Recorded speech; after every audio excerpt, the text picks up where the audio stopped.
Muy buenos días a todos, estimados estudiantes. Para mí es un placer poder hacer este pequeño video de explicación de retroalimentación de la guía número 1 de Ciencias Sociales de noveno. Como ustedes pueden apreciar en este primer video, podemos ver que en esta guía lo que teníamos que hacer era, además de ver los videos que están ahí registrados, a su vez desarrollar una serie de preguntas muy sencillas en torno a la lectura del texto.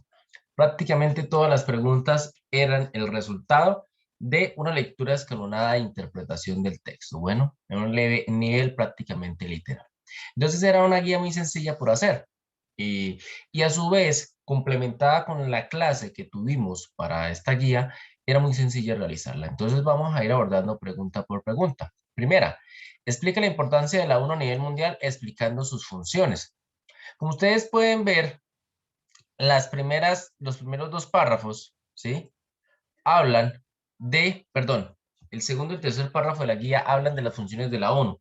La Organización de Naciones Unidas, una entidad creada después de la Segunda Guerra Mundial, que tiene como antecedente la Sociedad de las Naciones, que surgió después de la Primera Guerra Mundial en 1918, ya después de 1945. Los países formalmente lograron conformar esta organización, cuyo fin último es garantizar los derechos humanos, que son 30 a nivel mundial, evitar los conflictos a nivel mundial y a su vez dar ayudas humanitarias a la población que más lo necesite, ya sea no solo por guerras, sino por enfermedades, por desastres naturales, etcétera, etcétera.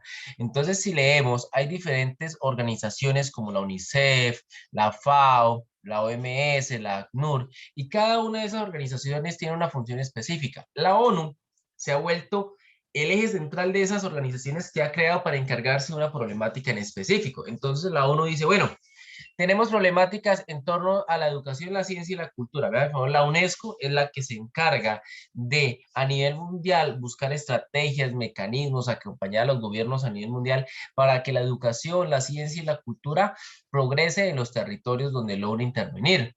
La UNICEF de infancia, entonces la UNICEF se encarga de estudiar cuáles son las problemáticas de infancia a nivel mundial y acompañar a todos los países que lo permitan, es decir, principalmente a sus miembros, para mejorar todo lo que corresponde a la infancia. A su vez, la FAO, Alimentación y la Agricultura, es la Organización de las Naciones Unidas que se encarga de esas problemáticas de alimentación y agricultura. Y así sucesivamente. Bueno, por lo menos por el COVID, la OMS ha tenido una función muy grande y pues con sus virtudes y sus defectos la que estaba como intentando dirigir toda esta situación, dando recomendaciones a nivel mundial. Esa era la respuesta del primer punto. A partir de estos dos párrafos fácilmente se podía construir bien. El segundo punto, explica qué podemos entender por cortina de hierro y sus consecuencias para los países afectados. Aquí, inclusive está en negrilla, podemos ver que como bien lo expliqué en la clase, los países de la Unión Soviética lo que hizo fue quedarse con una gran parte de Europa y establecer una especie de límite entre esos países con el llamado mundo occidental, es decir, con Europa y con todo el mundo capitalista con el fin supuestamente de protegerse porque la última vez Rusia había sufrido mucho por la invasión de Alemania, lo cual es cierto, pero eso terminó siendo desafortunado para quienes, para los países que quedaron encerrados en esa cortina de hierro. Primero, de nuevo, ¿qué es una cortina de hierro? Leámoslo literalmente. Churchill llamó metafóricamente la cortina de hierro la merced de los... Bueno, acá es. Los países de Europa Occidental no compartían esta idea, pero cuando se dieron cuenta ya era muy tarde y los países de Europa Oriental quedaron encerrados detrás de lo que Churchill llamó metafóricamente la cortina de hierro. Fue una división territorial en donde después de la Unión Soviética hay una serie de países que quedaron sometidos a la Unión Soviética y después de esos países estaba el mundo occidental y capitalista, o sea que esos países que quedaron sometidos se volvieron una especie de cinturón de protección de la Unión Soviética, del mundo capitalista y posteriores enemigos que pudieran surgir. ¿Listo? Consecuencias, aquellos países que quedaron, primero que nada partió a Europa en dos, capitalista y comunista totalmente. Segundo, aquellos países que quedaron en el lado soviético, que quedaron encerrados bajo la influencia soviética, pues estuvieron totalmente a los caprichos, a la merced del gobierno de Moscú. Es decir, el gobierno de comunista puso todas las reglas y no había quien le dijera que no. ¿Listo? Esa era la respuesta al segundo punto. Bien. Tercer punto, explica qué podemos entender por Guerra Fría. Después de este párrafo comenzamos a hablar de la Guerra Fría, ¿sí? Como lo dice el texto, un estado de tensión y hostilidad porque aunque no había confrontaciones bélicas directas entre los dos bandos, Occidente y la URSS, cada bando buscaba ampliar su esfera de influencia en el mundo entero y en todos los aspectos posibles, geopolítico, Bueno, entonces como ustedes pueden ver en este mapa, que estoy ampliando, a ver si lo puedo ampliar un poquito más, me interesa en este momento el mapa. Esto fue la cortina de hierro. Mire, la URSS era este grande, el 14, ¿sí? Y todos estos países que quedaron aquí se convirtieron en la cortina de hierro porque todos estos países se volvieron como una especie de cinturón para rodear a la Unión Soviética. ¿De qué? Separarla de Europa, de aquellos que en algún momento fueron sus enemigos durante la Segunda Guerra Mundial. ¿Listo? Y este bloque en rojo fueron los países que vivían bajo un modelo influenciado totalmente por el comunismo. En cambio, el resto del mundo que está en azul terminó siendo capitalista. Guerra Fría se llamó a ese periodo posterior de la Primera Guerra Mundial en donde tanto los países capitalistas liderados por Estados Unidos, que es este uno que ustedes pueden ver, como los países liderados por la Unión Soviética de bloque comunista se enfrentaron no directamente en guerras, en militares, pero sí en una especie de competencia por decir quién era el mejor, desde todos los aspectos económicos, políticos, sociales. Era como dos vecinos que cada vecino sacaba pecho por su casa y decía que su casa era la mejor. Lo mismo pasó aquí. Entonces se llamó Guerra Fría y esa palabra se la dieron los periodistas. Guerra Fría porque era una constante tensión, zozobra, era como estar en la Antártida, o sea, un total frío, congelamiento de todo, porque uno no sabía en qué momento se iba a desatar un conflicto a gran escala entre todos estos países contra estos países o viceversa. ¿Por qué?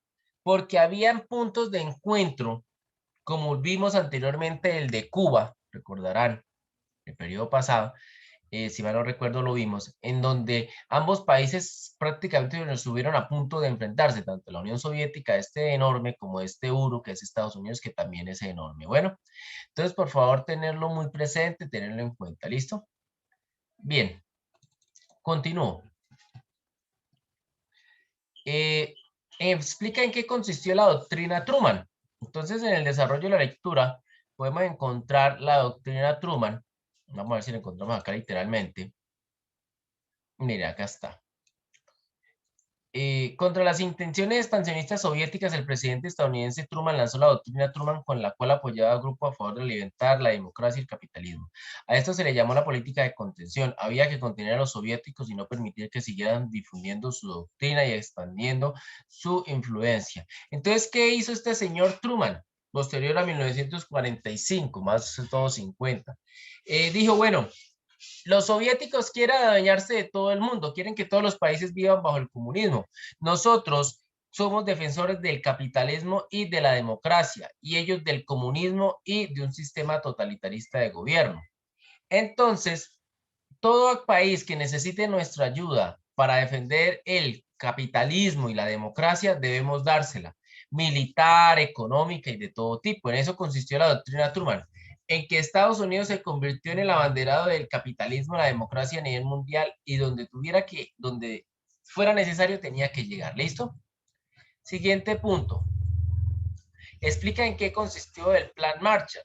Ustedes pueden ver el Plan Marshall, aquí también está en el siguiente párrafo, fue una serie de medidas y mecanismos que adoptó Estados Unidos para meterle plata a Europa, que era la zona más cercana a la Unión Soviética, esta parte que está en azul, que había quedado destruida después de la Segunda Guerra Mundial. Entonces lo que hizo Estados Unidos es sacar dinero, prestárselo a esos países o regalárselo inclusive, con el fin de que esos países pudieran reconstruirse lo más rápido posible, con el fin de que esos países, como estaban destruidos, veían la influencia comunista como una esperanza para gobernar. Entonces decían, oiga, hemos apropiado el capitalismo porque ya eran capitalistas y democráticos, pero solo nos ha dejado ruina, miseria, y después de esta Segunda Guerra Mundial queda comprobado que el capitalismo eso es lo que nos ha dejado, pues volvámonos comunistas. Entonces la Unión Soviética estaba buscando eso, y Estados Unidos dijo, no, estos países no pueden convertirse en comunistas,